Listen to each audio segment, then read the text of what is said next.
السلام علیکم ورحمۃ اللہ وبرکاتہ۔ سامعین، آج کی اس محفل میں ہم آپ کے سامنے جنگ آزادی میں اہل حدیثوں کا کردار، اس کے تعلق سے کچھ باتیں بتانے جا رہے ہیں۔ سامعین، آپ جانتے ہیں کہ دنیا میں جب کوئی قوم غلام ہو جاتی ہے تو بدقسمتی سے اس قوم کے ذہن و فکر کی پرواز رک جاتی ہے اور اس کی ہر چیز پر غلامی کی مہر لگ جاتی ہے۔ اس لیے غلام قوم کے افراد اپنے آقاؤں کے نقش پر چلنا، ان کے طرز زندگی کو اپنانا اور ان کی ہر بات کی تائید کرنا اپنا شیوا بنا لیتے ہیں اور اس پر فخر بھی کرتے ہیں۔ ہندوستان جہاں کے باشندے آرام و سکون کی زندگی بسر کر رہے تھے، لیکن انگریزوں نے ان کے لیے چین سکون کا سانس لینا مشکل کر دیا اور ان کی زندگی اجیرن کرنے کے لیے طرح طرح کی تدبیریں اختیار کیں۔ انگریز اپنے مکر و فریب کے ذریعے ہندوستان پر قبضہ کرنے کی کوشش کرتے رہے۔ اورنگزیب کی وفات کے بعد ملک کے عوام خود آپس میں لڑنے لگے۔ انگریزوں نے اس اختلاف کا پورا فائدہ اٹھایا اور نواب سراج الدولہ کو شکست دے کر پہلے بنگال پر قبضہ کیا اور چند ہی دنوں بعد مدراس اور کلکتہ پر بھی قبضہ کر لیا، حکومت کرنا شروع کر دیا۔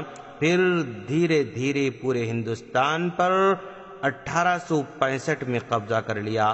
اس لیے ہندوستانیوں کو اس سیاہ دن کو دیکھنے پر مجبور ہونا پڑا۔ ہندوستان کی تاریخ میں اہل حدیث کا وجود بہت ہی قدیم ہے۔ یہی وہ لوگ تھے جنہوں نے اس دور میں باطل کے مقابلے میں کھڑے ہو گئے۔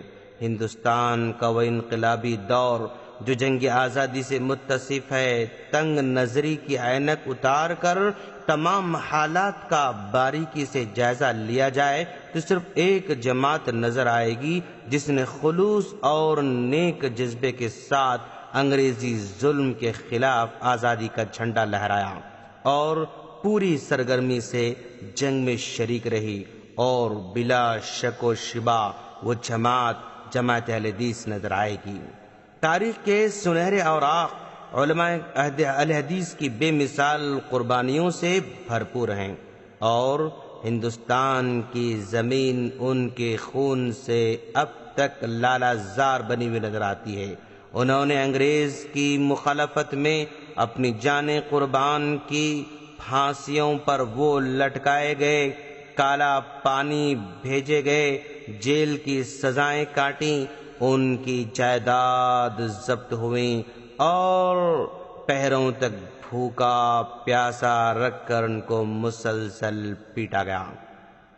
ہندوستان میں جنگ آزادی کی تحریک اور اس کے بانی ہونے کا شرف حجت الاسلام حضرت شاہ ولی اللہ محدث دہلوی رحمہ اللہ کو حاصل ہے، جنہوں نے ایک طرف ناقابل فراموش دینی خدمات انجام دیں تو دوسری طرف سیاسی میدان میں انگریزوں کے تسلط سے ملک کو نکالنے کے لیے بہت زیادہ کوششیں کیں۔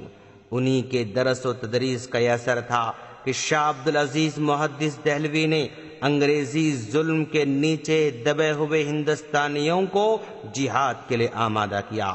حضرت مولانا شاہ ولی اللہ محدث دہلوی کی وفات کے بعد شاہ عبدالعزیز محدث دہلوی آپ کے جانشین مقرر ہوئے۔ اس وقت عمر صرف 17 سال تھی۔ یہ اعزاز آپ کو بیٹے ہونے کی بنا پر نہیں بلکہ قابلیت کی وجہ سے ملا۔ اس کا ثبوت آپ کی عظیم الشان خدمات ہیں۔ ہندوستان میں جب طوائف الملوکی کے نتیجے میں چاٹ گام سے لے کر دہلی تک انگریز کا طوطی بولنے لگا، داغدار وطن، میر صادق وغیرہ کی انگریزوں کے ساتھ خفیہ سازش کے نتیجے میں شہید ٹیپو سلطان کو شرف شہادت حاصل ہوئی۔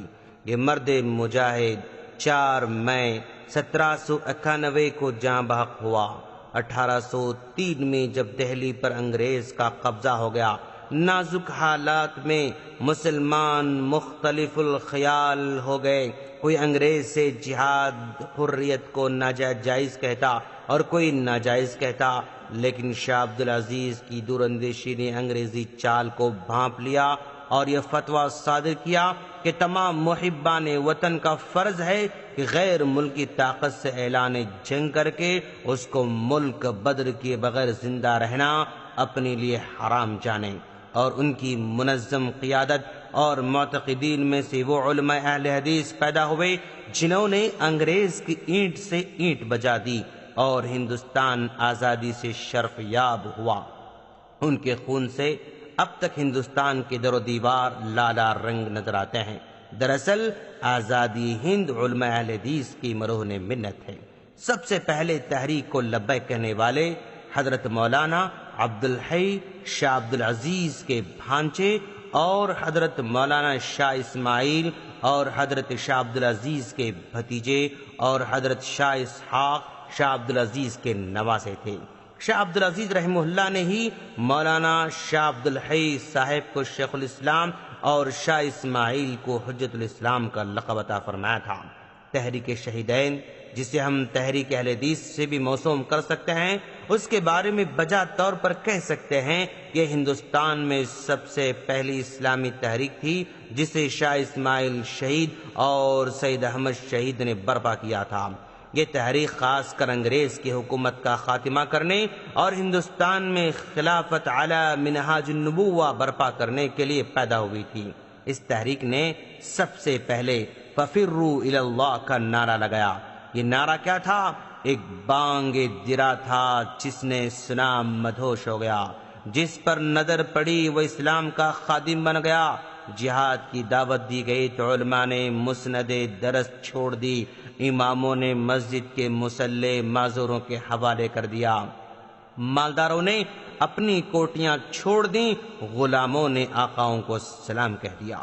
لیکن افسوس کہ شہیدین کی تحریک کامیابی کی اتنی منزلیں طے نہ کر پائی جتنی کی توقع تھی۔ نام نہاد مسلم افغان سرداروں کی غداری کی وجہ سے سانحہ بالا کوٹ پیش آ گیا اور اس راہ حق کے دونوں مجاہد جام شہادت نوش فرما گئے۔ 1857 کی تحریک آزادی میں بھی اہل حدیث عالم مولانا عنایت اللہ علی صادق پوری شریک تھے۔ انہوں نے تاریخ علاقہ سرحد میں محاذ قائم کر کے جنگ شروع کی تھی۔ مولانا جعفر صاحب تھانے سری کے ہنگامے میں چند ساتھیوں کو لے کر انگریزوں کے خلاف لڑنے کی غرض سے دہلی گئے تھے۔ نیز 1857 کے بعد سے 1947 تک ملک کی کوئی بھی سیاسی تحریک ایسی نہیں جس میں علماء اہل حدیث نے اور ان کے افراد نے حصہ نہ لیا ہو۔ ایک طویل فہرست ایسے علماء اہل حدیث کی ہے جن کا جنگ آزادی میں حصہ لینا ایک ناقابل انکار حقیقت ہے۔